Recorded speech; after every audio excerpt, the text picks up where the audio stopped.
All right, intercompany transactions. This one is a fun time, right? Wonderful time. No, it's not terrible, but as I was saying before, this is basically you trying to eliminate transactions that are not real.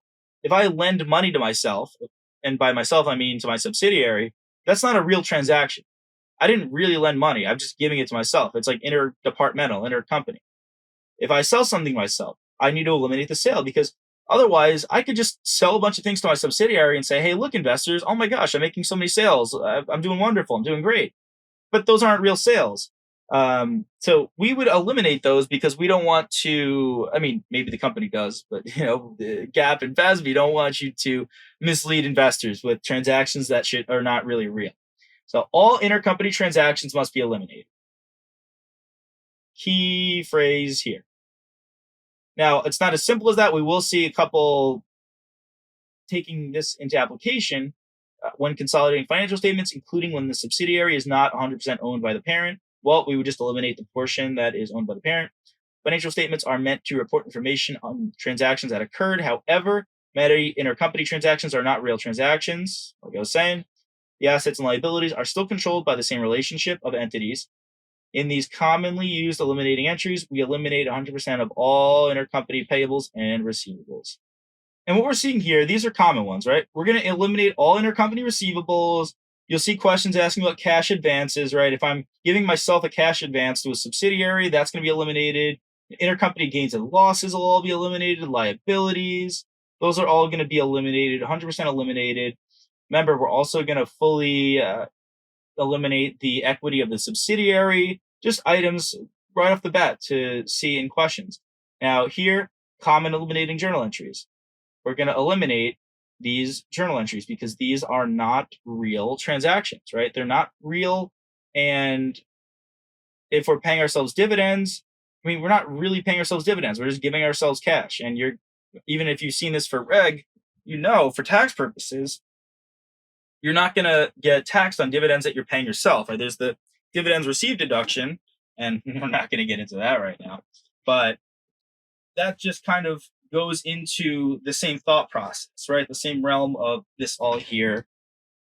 Lots of eliminating entries. I would take a good look at questions with these, right? We're going to see some fun stuff here. Now, there's going to be other questions. They're going to say, okay, well, when we want to eliminate intercompany sales, how do we base that off of? We'll base it off revenue. If you want to eliminate intercompany profit, you base it off inventory.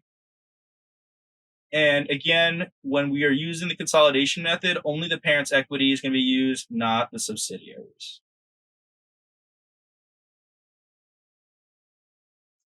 Here are some intercompany transaction items to eliminate from income statement accounts.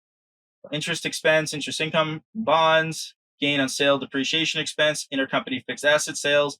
Again, right? If I am selling myself a machine, I'm not really selling myself a machine. I'm just transferring it to myself. Sales, cost of goods sold, intercompany inventory transactions. Intercompany elimination example. Well, I think this will wrap it up for us. This is our last slide here. It's been a wonderful time going through business combinations with you. But many times parents and subsidiaries will sell inventory to each other for a profit. Well, were it so easy, right? We could just keep selling things to ourselves for a profit. As such, these intercompany sales and cost of goods sold must be eliminated before preparing the consolidated financial statements. These aren't real sales. They're not. They are not real sales. On the flip side, all of the intercompany profit should be eliminated from the ending inventory and cost of goods sold of the purchasing affiliate. 100% of the profit should be eliminated, even if the parent's ownership interest is less than 100%, since it is all intercompany between the parent and subsidiary. Intercompany profit in beginning inventory that was recognized by the selling affiliate in the prior year must be eliminated by an adjustment or debit to retained earnings. These questions are going to be tricky, absolutely tricky. There's no way about it, but you will do just fine. Practice these questions as you see them. Here are the eliminating entries on merchandise transactions. So if we've got big sale going on intercompany, well, we want to debit intercompany sales. This is reducing revenue, right? This is like an intercompany revenue account. So you debit it to decrease it by the amount that is intercompany. You are going to then debit and as such decrease retained earnings, which net income flows into. This is the profit and beginning inventory. You're going to credit cost of goods sold because normally you debit cost of goods sold because it's an expense. So this is reducing it. You're going to credit cost of goods sold. Now, here's something you see: two cost of goods sold. This cost of goods sold is the intercompany profit included in cost of goods sold of the purchasing affiliate. And then you're going to credit ending inventory. So the intercompany profit and the inventory remain. This journal entry, I'd say it's one of the more common ones. Run through questions, have this by your side, be able to plug some of these numbers.